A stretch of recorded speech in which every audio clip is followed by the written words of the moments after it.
ভিডিওটা যারা দেখেছো তা সেসব বন্ধুরা তো জানোই, আমি বলেছিলাম যে আমি এক জায়গায় যাচ্ছি। আর আজকের এই ভিডিওটা নতুন যারা দেখছো তাদেরকে বলে রাখছি, আমি চলে এসেছি আমার বাপের বাড়িতে। চলে আসলাম, এখানে এসে দেখলাম বিশাল আয়োজন হচ্ছে। ওরে বাবা, আমাদের তো খবর দিল, আমরা তো চলে আসলাম ছুটতে ছুটতে। আমরা দুই বোনে এসেছি, এসে দেখি আয়োজনটা একবার দেখো তোমরা, কি আয়োজন করছে, রান্না বাড়ি কোটাকাটি। এখন কিন্তু বিকেলবেলা, হঠাৎ করে বিকেলবেলা কেন, কি ব্যাপার না, বোনের বাড়িতে গেস্ট আসছে, আর তার সাথে সাথে আমরাও দুইজন মহা গেস্ট। হ্যাঁ, রসুন রসুন আর একটু লাগবে, রসুন আর একটু লাগবে।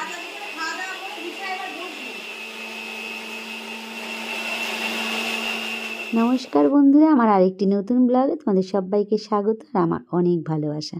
আশা করি তোমরা সবাই খুব ভালো আছো।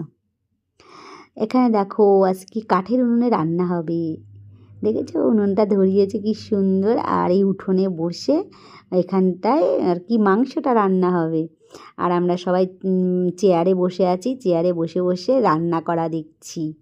খুব আনন্দ লাগছে, খুব ভালো লাগছে জানো তো, বাইরে বসে অনেক দিন বাদে। এবার শীতকালে পিকনিকও করিনি, এবার শীতকালে পিকনিকও করা হয়নি জানো তো। আর এই যে বাড়িটা দেখছো, এটা কিন্তু একটা ভাড়া থাকে আমাদের বাড়িতে, ঠিক আছে। আমরা এখন যে ঘরে থাকি সেই ঘরটা কিন্তু আমাদের আগে ছিল না জানো। আমরা যেখানে ছোটোর থেকে বড় হয়েছি, জন্ম যেখানে, আমাদের ছেলেপিলেদেরও জন্ম যেখানে, আতুর ঘর, তো সেটা তোমাদেরকে আমি ঘুরে দেখাবো একদিন, নেক্সট ভিডিওতে একদিনকে দেখাবো। তো সেই ঘরে কিন্তু এখন এই যে দেখছো না, এই যে বোনেরা রয়েছে, এরা এখন থাকে ভাড়া আর কি। এই দেখো আমাদের সেই ঘরগুলো। আর এটা, এই যে কুকুরটা চলে গেল এই সামনে, এটা হলো আমার দাদার ঘর। দাদার ঘরেও আমার অনেক ভিডিও আছে, কিন্তু সেভাবে এখনও ওই মানে ঘরগুলো ভালোভাবে দেখানো হয়নি। তবে ঘরের মধ্যে অনেক ভিডিওই আমার, অনেক ভিডিওতেই আছে। আর এই দিক দিয়ে যাচ্ছি দেখো, এই যে এই ঘরগুলো, তারপরে এই পাশে আর একটা ইটের দেখো ঘর আছে। এই ঘর, এই যে দেখছো এই ইটের ঘরটা, এই হচ্ছে আমাদের আতুর ঘর বলতে পারো। তো এই ঘরের ভিতরে আমাদের সেই ছোট থেকে বড় হয়ে ওঠা, বিয়ে দেওয়া, সমস্ত কিছু এই ঘরে, সমস্ত মা বাবার স্মৃতি। আমরা ছোটোবেলায় মা বাবার সাথে থাকতাম, মানে সেই সব স্মৃতি কি বলবো, আমি বলতে গিয়েও আমার এত কষ্ট লাগছে। সেসব দিন কোথায় চলে গেল বলো।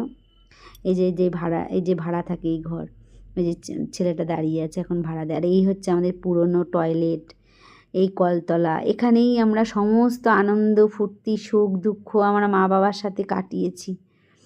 তো এখন কি বলবো, সব ইতিহাস হয়ে গেছে, এত কষ্ট লাগছে। তো এই ভিতরটা তোমাদেরকে আমার খুব ইচ্ছা একদিনকে দেখাবো। আজকে বন্ধ বলে আর ওই ঘরের লোক মানে মহিলাটা নেই, আর ভিতরে ঢুকলাম না। তো একদিনকে আমি ইচ্ছা আছে তোমাদেরকে সত্যি দেখাবো, আমার খুব দেখাতে ইচ্ছা করে।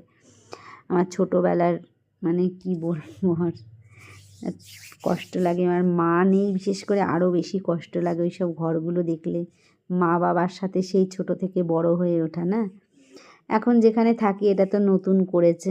আর আমার জুতোটা দেখো কেমন, আমার চুড়িদারের সাথে ম্যাচ করে গেছে। এখানে এসে এদের একটা জুতো পায়ে দিয়েছি, আর ওরা বলছে ভালো হয়েছে, তোমার চুড়িদারের সাথে ভালো ম্যাচ করে গেছে, সুন্দর লাগছে দেখতো।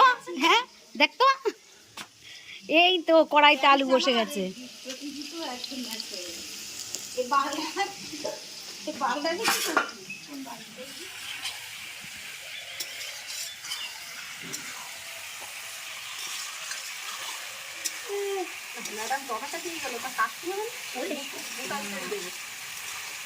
ওরে ছিঁড়ে ছিঁড়ে দিয়ে দে, ও গলে যাবে। ছিঁড়ে ছিঁড়ে দিয়ে দিলেও গলে যাবে। ও আমিও ছিঁড়ে দিয়ে দিই, ছিঁড়ে দিয়ে দিলেও গলে যায়, থাকে নাকি।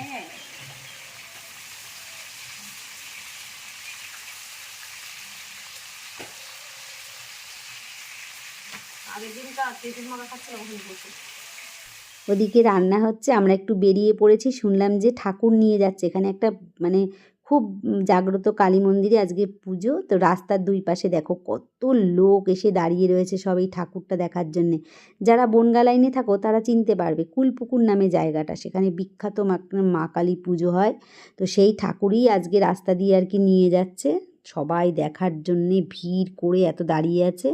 আমরাও ছুটতে ছুটতে আসলাম, মাকে একটু দর্শন করে যাই আর তোমাদেরকেও একটু দর্শন করাই। সত্যিই জাগ্রত মা কালী এটা।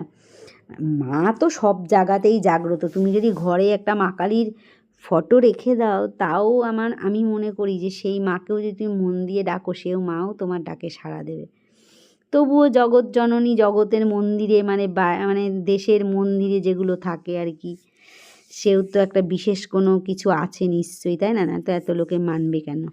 ইচ্ছা ছিল অরিজিনাল বাজনা সাউন্ডটা তোমাদেরকে দেওয়ার জন্যে, কিন্তু পারলাম না, কারণ যদি কোনো ভিডিওতে অসুবিধা হয় তার জন্যে দিতে পারলাম না। তো কি করব এখানে বলো তো, কিচ্ছু করার নেই। আর দেখো কত মানুষ রাস্তায় আজকে বেরিয়েছে। আমাদেরও কি ভাগ্য যে আজকে আসলাম বাড়িতে, না? আজকেও আসলাম বলে সত্যি আমাদেরও মায়ের দর্শনটা হলো, মাকে দেখতে পেলাম। কেন যে জানি না, ভগবান হয়তো টেনে নিয়ে এসছে মাকে দেখার জন্যে। মন্দিরে তো গিয়ে আর আজকে দেখতে পেতাম না, তাই না? যাই আমরা ওখানে সবাই গাড়ি টাড়ি কিনলে, বিশেষ করে ওখানে গিয়ে পুজো দিয়ে আসে। মানে এক একটা জায়গা থাকে না যে গাড়ি কিনলে মানুষ একটা মন্দিরে গিয়ে পুজো দেয়, ওই যে এই যে কুলপুকুরের এখানে বেশিরভাগ সবাই নতুন গাড়ি টাড়ি কিনলে গিয়ে না পুজো দিয়ে আসে। আমার বোনরা গাড়ি কিনেছিল, দুবারই গিয়ে পুজো দিয়ে এসেছিলাম। ওখানে গিয়ে পুজো দিয়ে এসেছিলাম। মাকে দর্শন করলে তোমরা। আর এটা ডিজে যাচ্ছে এরকম বড় বড় দুটো গাড়ি, বাবা আয়োজনের কি মানে কোনো নেই, মানে ত্রুটি নেই। এত সুন্দর আয়োজন আর এত মানুষ দেখছি। না, এখন আমরা ছোট ছোট খাই, বললে তো হবে না।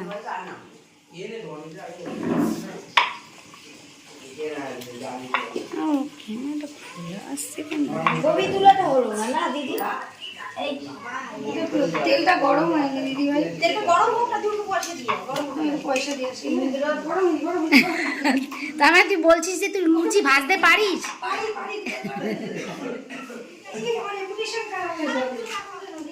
200 টাকাই দে, 100 টাকার নোট দুটো দিলে হবে? তাহলে তো 50 টাকা দেবো। তাহলে নেই যে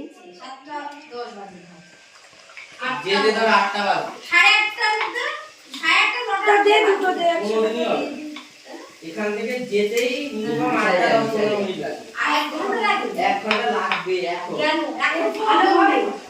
এই যে আমরা ওখানে, আর তোর বয়স কত আর আমার বয়স কত, এত বছর ধরে যাওয়া আসা করছি।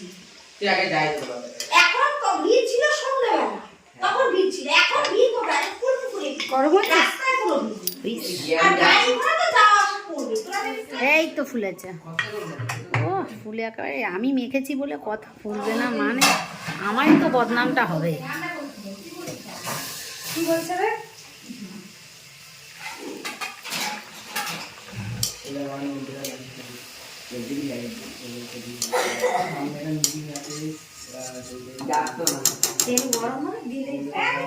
ও আর নিচ্ছি, দাঁড়া এক মিনিট। আমার রেপুটেশনটা প্রথমে খারাপ হয়ে গেছিল, কিন্তু আমি লুচিতে ফার্স্ট।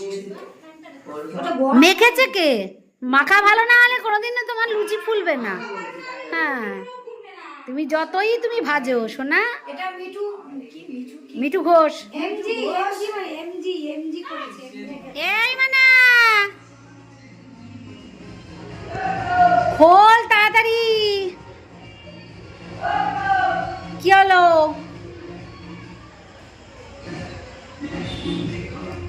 বন্ধুরা আমি কিন্তু বাড়িতে চলে এসেছি, ওদের জন্য খাবার নিয়ে এসেছি। আর এখন বাজে প্রায় 10টা। আজকের ব্লগটা এই পর্যন্তই এন্ড করে দিচ্ছি, আর ভালো লাগছে না। দেখা হবে আর একটি নতুন ভিডিওতে। ভিডিওটা ভালো লাগলে কিন্তু পাশে থেকো। সবাইকে গুড নাইট, টাটা।